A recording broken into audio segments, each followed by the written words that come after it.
Okay, great. And so now, before we get started, I just wanted to introduce all the people on the screen. We're going to introduce ourselves. And so all of us are a part of an organization called 482 Forward. And so 482 Forward does education, organizing, and advocacy specifically for Black and Brown students in Detroit schools. So we're not partial to private, public, charter, whatever. We just want the best schools for our students. And so the people who will be interviewing you today are students from Detroit. So I'm a graduate of Renaissance, and some of these students are current students.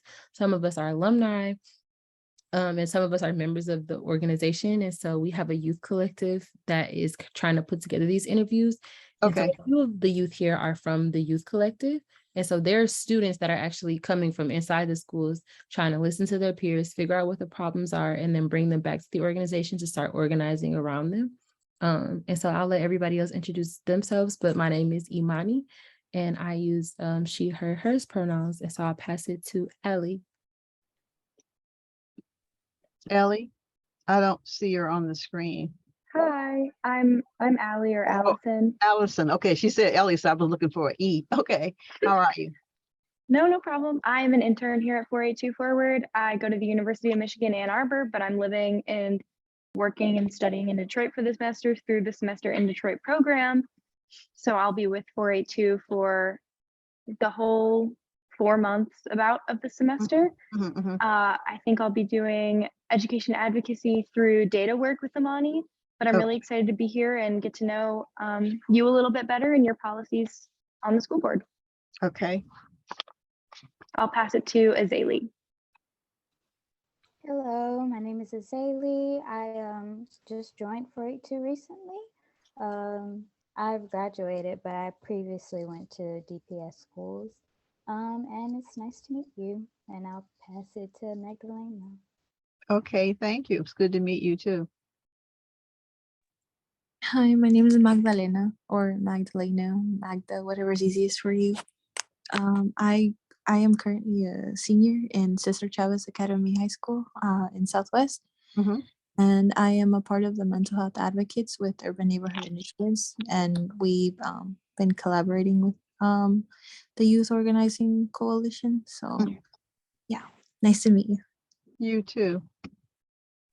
Okay, great. And so now that you got a chance to just hear from us, figure out who we are a little bit, who you're talking to, we would love if you could just tell us a little bit about yourself. If you could tell us your names, your name, your pronouns, and then like what's your connection to DPSCD and why you decided to run. Oh, thank you. My name is Ida Short. I am a graduate of Detroit Public Schools. I went to Detroit Public Schools from first grade all the way through the 12th grade. I am married. I have 3 adult children who also graduated from Detroit Public Schools from kindergarten through high school, as well as my husband. So 2 of my children are Cass Tech graduates. My husband's a Cass Tech graduate. I'm a Western High School graduate, so I know where Cesar Chavez is. And that community, I live near there. And I decided to run for school board several years ago. As a matter of fact, I'm a former school board member. The only reason we're not on now is because of the emergency management. It was very hard to get information out to our community about what was really happening at that time, that we were under all those different emergency managers, because the press would not come out for us. And I joined the school board, or decided to run the first time, because there was so much going on that was not helping our students, our teachers, or other members of the community, including the parents.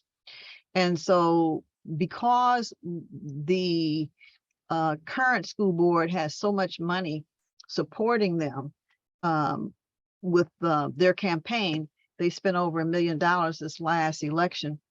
We don't have that kind of money to run. When I say we, I'm specifically talking about me, Lamar Lemons, who was a former board president, and I was the former board vice president, and his wife, Georgia Lemons. So there are things that need to be corrected. There's always things that need to be improved. And I believe our community is getting shafted. And so that's why we're making another attempt to try to win this election. I don't know if you want more. If you want more, I can give you more, but I don't know what else you really want. No, I think that's definitely enough. I'm gonna pass it to Magdalena for her question. Okay. So how would you engage the community, specifically students and parents, in making decisions with our schools outside of the school board meetings? As in, how will you be able to go above and beyond for our schools? I'm glad you asked that question, because when I was on the school board, we had different committees, and one was the parent committee that I chaired. And that parent committee had regular meetings with us, several of the school board members. Of course, all school board members could not meet with the parents, because then you have a real board meeting, and you can't do that. So I was the chair of that committee for parents, and we had parents very actively involved. The purpose of that meeting that we had once a month was a listening session, to listen to the parents, what their needs and concerns were. And also it was to help with some training for the parents. So in addition to that, we had visitations to the schools, but of course I had to stop visiting the schools because the staff would have problems if I came into the schools under the emergency managers. And the problems were very simple. If I was talking to a staff person, there was always somebody who would report who I was talking to, and that person could be fired. So I actually stopped going into the schools because I wanted to protect our parents, not our parents, our staff as much as possible. But our parent involvement needs to be much better than what it is now. I regret that we've hired a person who was over the program that was trying to get students away from DPS. So anyway, the point is parent involvement is critical, and you cannot learn if you don't have parents or guardians or other members of the family helping you at home. The parents are the first teachers. They are the most important teachers for our community. And so we have to work with our parents and help our parents understand their rights, particularly under Title I. So a lot of parents don't understand their rights, and it's important that they do. And so one of the things that we did is have training to explain the federal law as it relates to Title I. If you don't know the law and know how it helps you as a parent or a guardian, then people can do whatever they want to do, and you don't even know that they shouldn't be doing certain. Awesome. Most definitely. Yep. I'm gonna pass the questions over to Azalea. Okay, so we know that the school board has a policy in place about the possession of weapons in schools, Mhm. but there is an exception to weapons under the control of law enforcement personnel and items approved by the building principal as part of class or presentations. So in light of recent issues regarding gun violence within the schools, do you think that the policy should change to not allow any weapons in or around schools from anyone? You know, that's a challenging question to answer. If you mean from weapons being carried in by the students, of course not. They should not be having any weapons.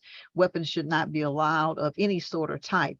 If you're talking about the security staff, I have to get that clarification. Are you including the security staff and maybe the teachers themselves? Yes, I'm specifically talking about security and teachers. Okay. Teachers, for the most part, because I am a teacher, for the most part, teachers don't want to carry weapons. They don't believe that's their role, is to be a police officer carrying guns or any type of weapon like that. So I don't think, as far as the teachers go and the other staff members go, that that's a big issue. The issue is whether or not the security staff should have guns. And so for that, I think what we should do is look at other measures of security before we bring in the guns. But I do believe that we need some form of protection for our community and our kids, faculty, and staff inside of the building and around the building. So I know this might seem like kind of an escapist answer, but I think at that point, the best answer I can give you is we need better security. And I would refer or defer to some of the things the parents see that they would believe that would be useful to have and not to have. Because after all, we are here to serve the community. So I would not make decisions without having parent input and community input at all. Okay, thank you so much. You answered my other question, so I'm gonna go ahead and pass it to Magdalena. What can you tell me Thank you. before you pass it? What was the other question? Oh, of course. As a follow-up, just DPSCD just sent out a robocall stating that they will be investing money to bring police officers Mhm. onto school grounds at the beginning of the fall semester. So do you agree with this decision? And if not, where would you like to see the money spent instead? Okay, oh, that's the question. So would you repeat it one more time for me, please? Of course. So DPSCD sent out a robocall saying that they will put police officers back onto school grounds at the beginning of the fall semester. And do you agree with this decision? And if not, where would you like to see that money put instead? Okay, so are you saying when you say school grounds, does that mean every school is going to have a police officer or just certain schools? I'm not entirely sure. Yeah, sure. I think so when they say like school officers, so we used to have like a DPSCD police like force, and so they're gonna Right. put money back into having that police force. And so it's not that every school has police officers, but I think like the schools that are supposed to be more violent might always have some on staff. And then there are just some officers that are like on call at all times and like Mhm. monitoring cameras and stuff like that. Well, when I was on the school board, we did have our own school police officer department. We did have that. And you need to know, though, that even though we had that, we had a parent advisory committee. We had a community advisory committee for that board.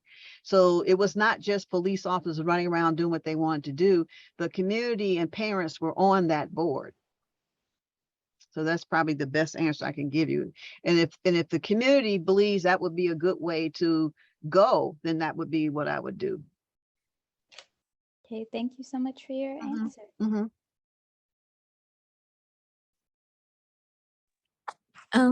So right now the ratio of counselors to students in DPSCD is 1 to 500 in elementary school and 1 to 400 in high school. Mhm. The state's 2023 budget includes $150 million for mental health within schools. Do you believe that is an appropriate amount? And what do you want to see done with those funds in DPSCD? Okay, when you say the state has $400 million, is that for DPS or for the state itself? It's $150 million, and I believe that is for the All state itself. That's what I'm thinking, all schools.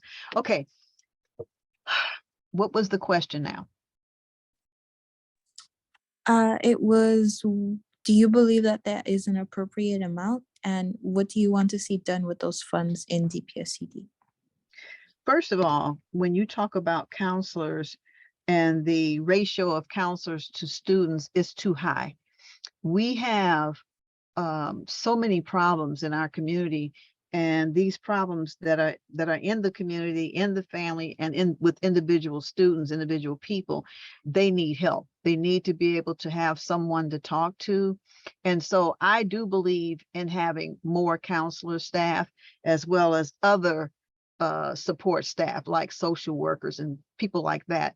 We have to have them, particularly I think this pandemic has pointed out the need to have more social services for our students, and that would include counselors and social workers and other therapists. So whoever we need, that's what we need to have increased. It has to be increased because there's just too much going on. I think you guys are in the middle of being students or just former students, so you have a better sense than me. But I am fully aware that the emotional situation with our community is very high. And what I'm saying specifically is that our our youth are having a psychological and emotional problems.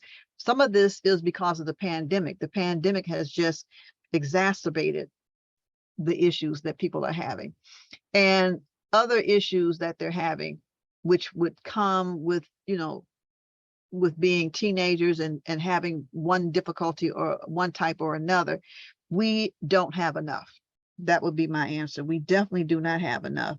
In fact, the elementary should have far fewer counts,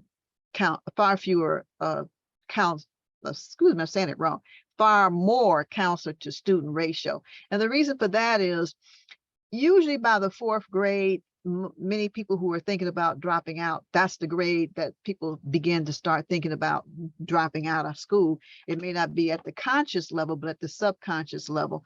And so we need to catch our people as much as we can, as early as we can. The earlier, the better. So we need intervention services and we need prevention services. That's my short answer, I think. Yeah, that was amazing, actually. I'm gonna pass it back to Azalea. Okay. In what ways do you think DPSCD should make school curricula more diverse and representative of the student body? Well, first of all, I can tell you in the old days, when I was, when my kids were in school, they had the curriculum department, the instructional department had a policy itself, and that was to make sure that all textbooks that they purchased would be inclusive. And in order to do that, they simply said, we're not buying your textbook. If you want us to buy your textbook, we got to have X, less, and so. And many of our teachers actually helped wrote parts of textbooks to improve the selection of information in the textbooks. So I am one who teaches, for example, African-American literature. I've never had the opportunity to teach Hispanic literature, but I've taken a lot of courses in Hispanic literature. But you don't really see these two types of literature, as well as Native American literature. You don't see that very often. And so it's important that people know that there are other types of literatures that are critical to the development, or were critical to the development of the literary canon itself. And also that we have major people, major writers, for example, who change the way writers write today. So if you want to have a much more inclusive curriculum, we have to start it where it begins. Let me give you one example. One of my buddies and I were talking yesterday, and he said his grandson who's in DPS has a history class, world history class, but where are they starting? They're starting in Europe. That's crazy. History didn't start in Europe. History started in Africa. And so if you're only going to do Europe, you're not going to do Africa, you're not going to do the Asian countries, which makes no sense, particularly since the Greeks got much of what they got from Africa. And you wouldn't know that if you haven't had an African-American history course or history course on the African diaspora. You wouldn't know that. So that's what I would say. You have to have a much more inclusive textbooks, and you have to insist on that from the publishers. After all, I don't know if you're aware, but we spend millions on textbooks, millions. Even if they're online, you're still spending millions of dollars because you're buying that service online. Thank you so much. And I believe I'm passing it to Imani now. Yes, definitely. So our next question is about the uniform policy. And we basically just want to know what your stance is on the current uniform policy, especially as it pertains to the strictness when it comes to enforcing it, and just how it differs among grade and school and things like that. So what is your opinion on the uniform policy? I think you're going to have to tell me a little bit more about that one, because I know when I was on the school board, we instituted a uniform policy. This current one, I'm not too familiar with. So you got to kind of bring me up to snuff on that particular issue.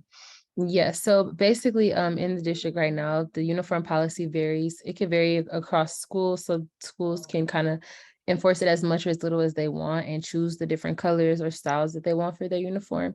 So some high schools this year have decided to just not have a uniform policy at all, Mhm. and to just have kind of like a loose policy.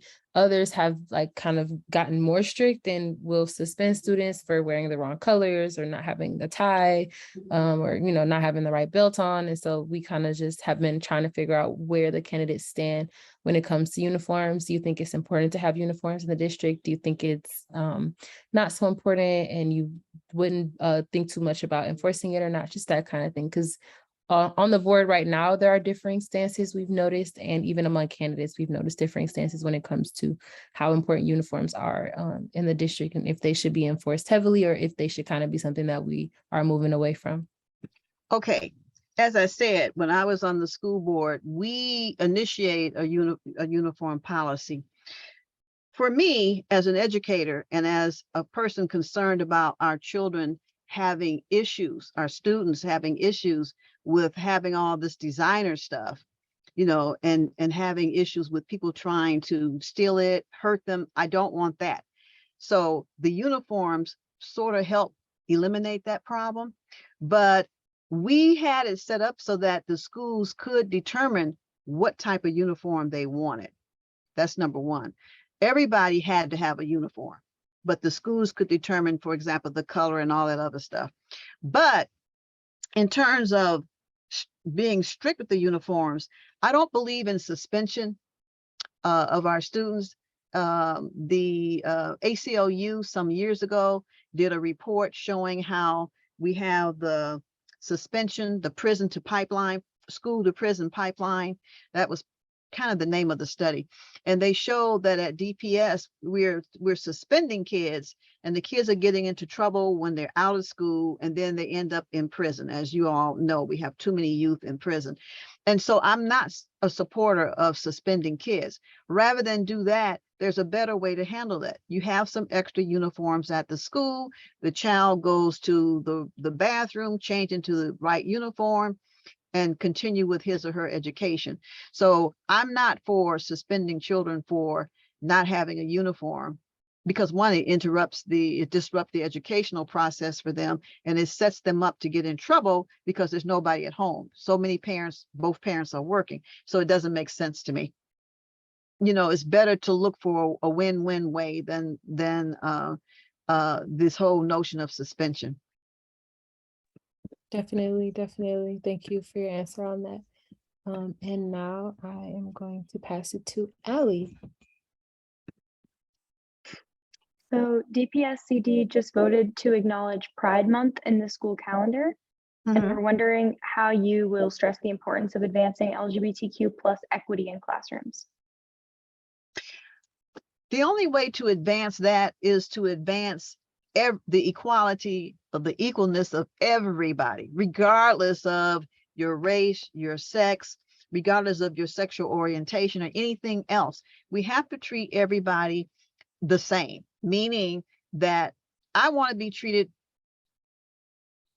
I want you to treat me the way I want to be treated, and I want to treat you the way I want to be treated. And so there should be no difference at all in the way we treat our students. And by the way, ladies, because I teach at the community college, I do have students who are LGBTQ plus, and you know, I don't make a difference in that at all.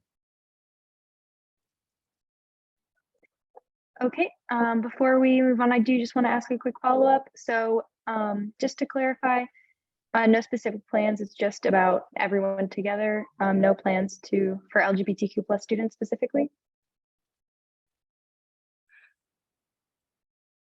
Are you asking me, let me make sure I understand what you're asking me. Are you asking me, should we have some policies that ensure that the LGBT plus students are not discriminated against and treated equally? Is that the question? It was more just about acknowledging Pride Month and how you in your position are going to stress the importance of advancing LGBTQ equity, but well, okay, let me make sure. I think I understand the question better now. The point is this: we have all kind of months. We have Hispanic month, we have Women's Month, African American month. There would be no reason why I would not pass a policy to stress and emphasize and support Pride Month. None at all.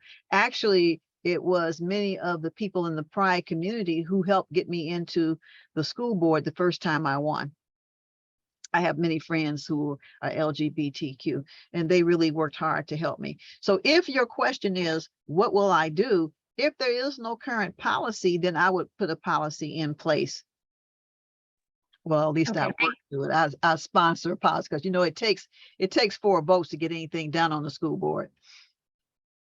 right. Thank you so much for clarifying. I really appreciate that. Now I'm going to pass it on to Magdalena. Yeah. So how would you increase the language accessibility and translation services within DPSCD schools and in communication with families? Okay, let me write down what you said. You want language? What was the other three? Yeah, language accessibility and translation services.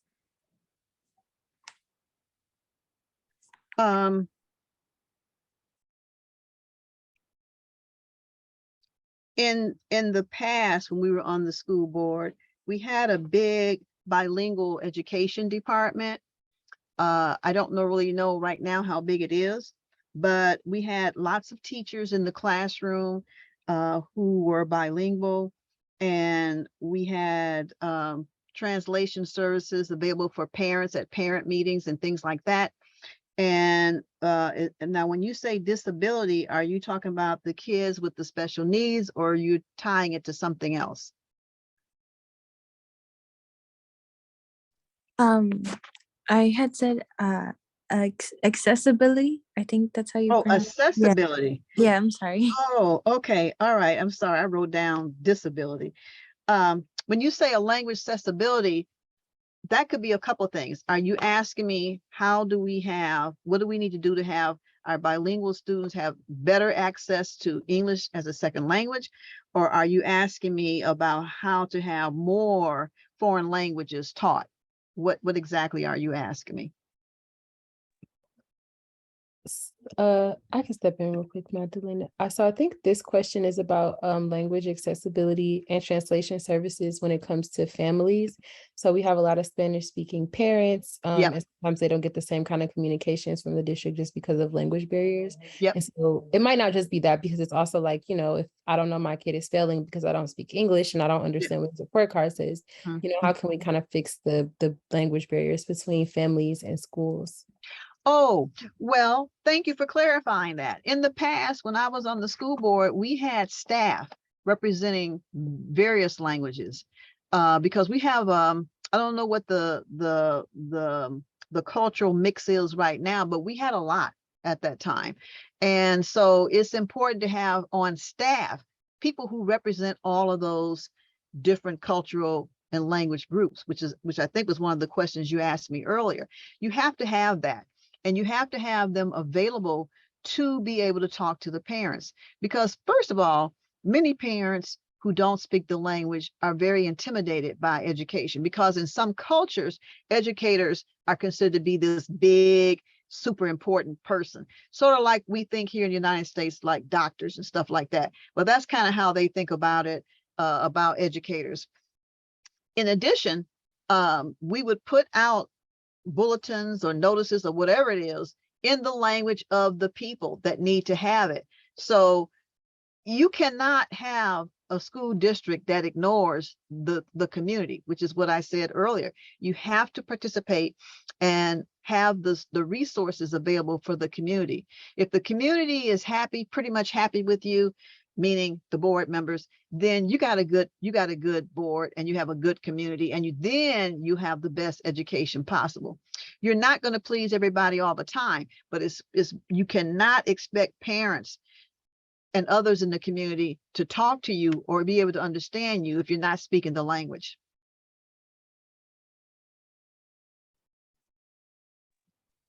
Thank you. I'm gonna pass it to Azalea.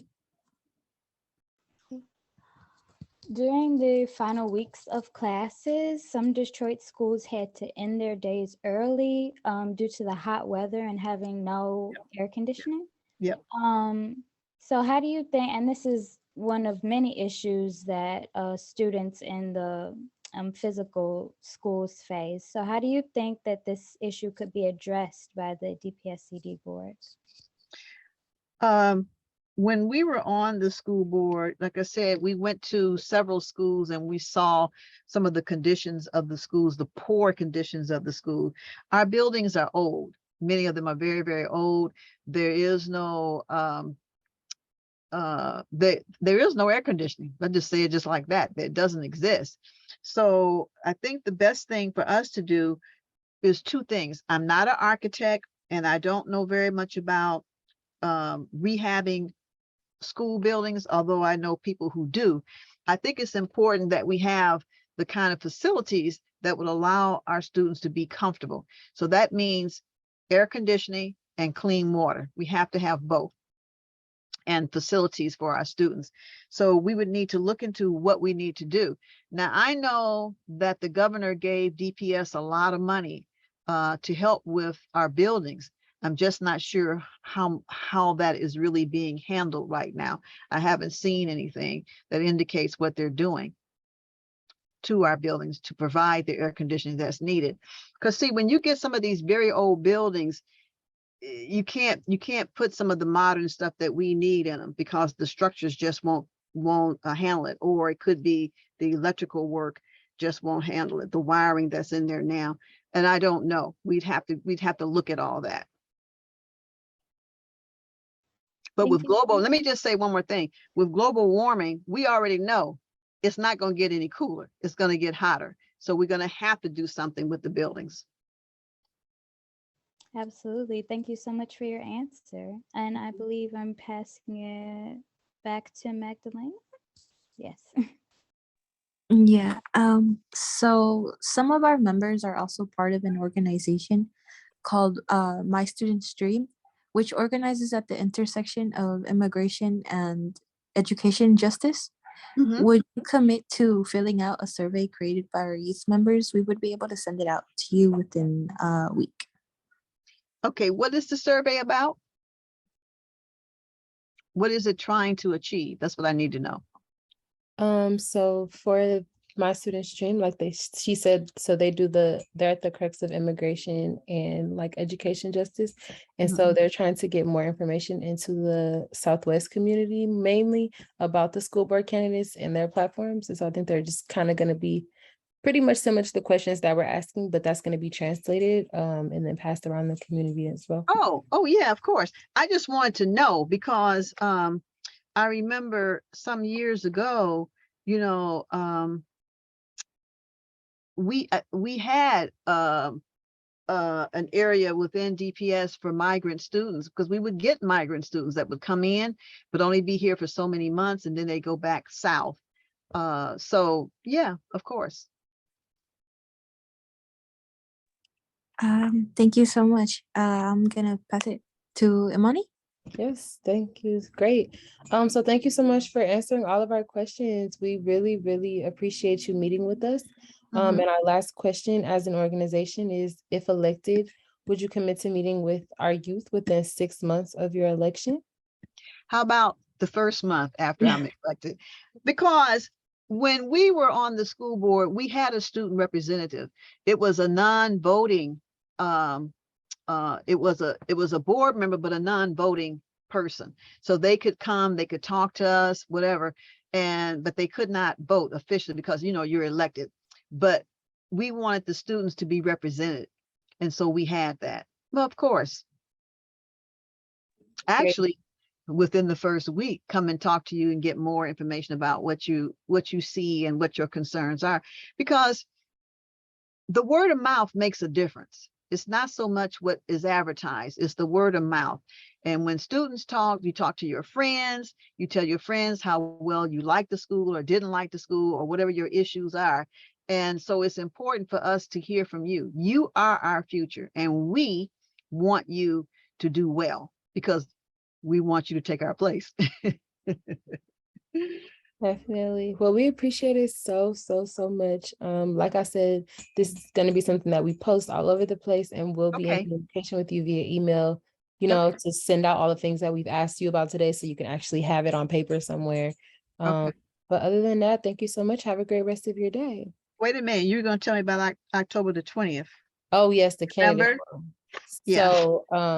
So the candidate forum, so we are going to be inviting all of the school board candidates there. It'll be October 20th at Focus Hope. Here, I can send you the link to sign up for it if you want right now. That'll be great. That way you'll have the information, but we'll be having all the school board members there to just hear from y'all in person, let you meet members of our community and that kind of thing. We have like What time will it be? it's from 5:30 to 7:45. Okay. Here's the link right here, so you can copy paste it. Okay. And then, ladies, would you give me your phone number so I can give it to Lamar Lemons? You can take mine. Mine should be good. Okay. Imani. Yes.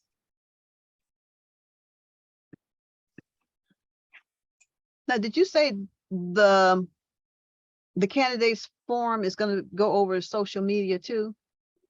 It might be on live. I'm not sure if we're gonna stream it or not. But the individual ones are going to be on. Yes, these interviews, yes. Mhm. Okay. Okay. All right. Give me your phone number, please. Oh, sorry, I threw it in the chat. I can give it to you. It's 313 Okay. 313 574 574 3223. 30 what? 3223. I'm looking for my chat. I don't even see it. You So- know, this is kind of strange the way mine is set up for whatever reason. It's never like this, but I am very familiar with chats because I've had to use Zoom to teach. So yeah.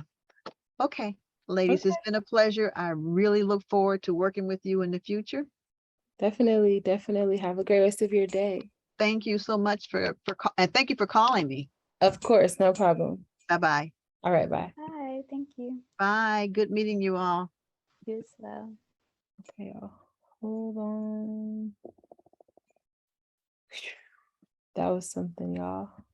Oh my goodness. That was really bad. I knew because y'all, we were on the phone. And she was like, first of all, she must be like besties with Lamar Lemons, which is already red flag. But then we're on the phone and she was like, how many of the candidates have you interviewed? Did you interview them all? I was like, yeah, almost all of them. She was like, did you interview Lamar Lemons? I was like, not yet. She's like, "Oh, well, I'll make sure that I get him in contact with you guys." So what are you doing with the interview? Like she was trying to interview me over the phone about the interviews. I was like, ma'am, I'm trying to get you onto the call right now. She's trying to ask me about the candidate forum, who's going to be there, all this stuff. I was like, and then for her answers to not even be good. They were exceptionally bad, actually. I think these are probably some of the worst answers worst. we've ever heard from a candidate. I think they didn't actually say anything. She kept saying, well, we did this when I was on the board before, Yeah, and then not saying anything else. right. She said, oh my God. And then the first thing we talked about, like my first day at 482, the first thing that Lindsay told me was like, here, one of our like big mottos is like, treat everyone how they want to be treated, not how you want to be treated. And then she immediately came out with, I don't want to treat LGBTQ students differently, so they don't get anything extra. We're just all gonna be. She said everybody has months. I was like, what? That was actually really devastating to hear. I was like, what are you doing here, actually? And it's actually kind of sad. Like, I feel like after all these interviews, I am a little bit sad that there's 4 spots because I don't like 4 candidates, I don't think. Yeah, exactly. I don't even know if our candidates are knowledgeable. There were so many times where she was like, I don't know about that. You have I to, know. why do I have to why are you enlighten you on the uniform policy? You should know the uniform. Right, you're policy. running. Like, what? This is her showing that she doesn't care enough to like look it up. That's what she said on the phone. Oh my gosh. She literally, when I called, she laughed. She was like, oh, is this for the Zoom call? I was like, yeah. And then she laughed and I was like, you not take us seriously? And then she was like walking. I just heard her walking. She was walking to somewhere trying to like set it up. She was chilling. Like she fully was not about to get on this call. Like she completely. Oh my God. I think what was so bad about the answers. Let me was stop that recording. they- How am I going to be recording this time?